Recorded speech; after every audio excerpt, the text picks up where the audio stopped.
la mort de son père, Simbad profita des richesses héritées sans compter. Ne voulant pas être pauvre, il décida de voyager afin de s'enrichir grâce au commerce de marchandises luxueuses et rares. Premier voyage.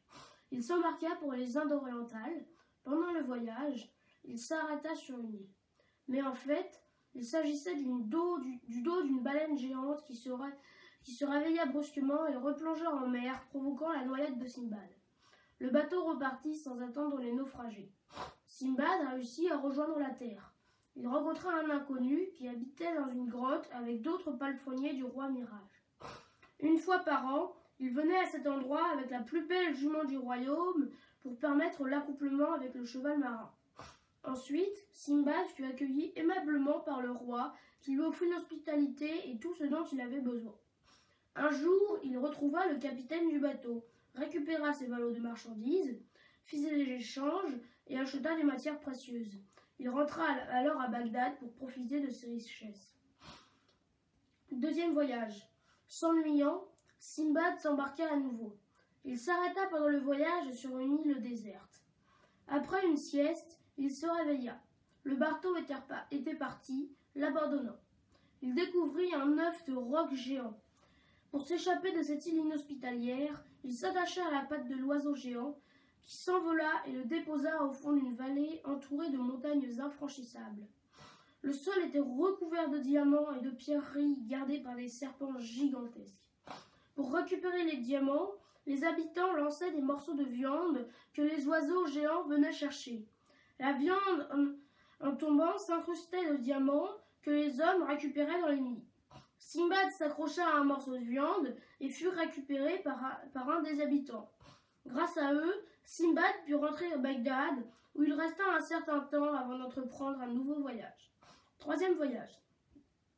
Lors d'une tempête, Simbad et ses compagnons se retrouvèrent sur une île habitée par des singes et par un géant immense et anthropophage.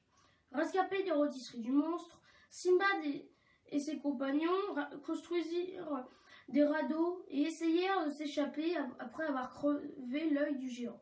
Seuls à réussir à s'enfuir, ils furent recueillis par un bateau qui, justement, contenait ses marchandises perdues lors du deuxième voyage. Il regagna Bagdad encore plus riche. Quatrième voyage. Après un certain temps, il s'embarqua à nouveau.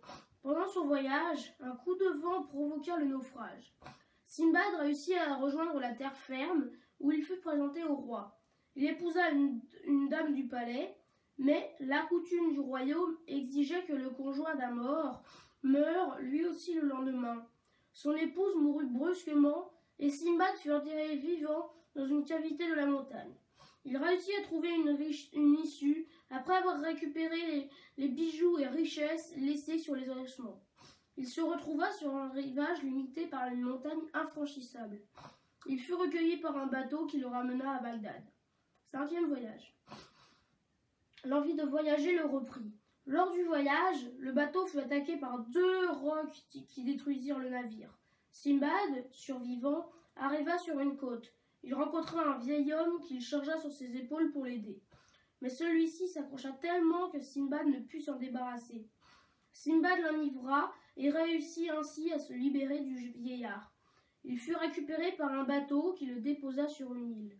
Là, il s'agissait d'attaquer des singes perchés dans des arbres immenses pour les obliger à lancer des noix de coco en riposte.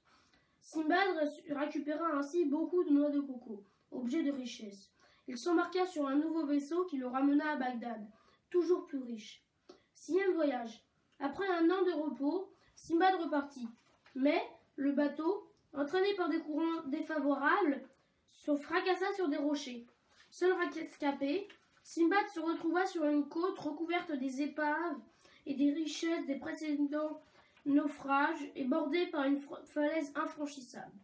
Découvrant une rivière, il construisit un radeau et suivit le cours de la rivière qui s'enfonçait sous la falaise. Il arriva à Serendib, où il fut accueilli par le roi, qui lui offrit de l'hospitalité et lui offrit de nombreux cadeaux pour le calife de Bagdad. À son retour à Bagdad, Simbad rencontra le calife. Septième voyage. À la demande du calife, Simbad dut se résigner à retourner à Serendip pour remettre des cadeaux au roi. Lors de son retour, une tempête fit dévier le bateau et des monstres gigantesques avalèrent le navire. Simbad réussit à regagner une île où il fabriqua un radeau et s'engagea sur une rivière au courant très fort.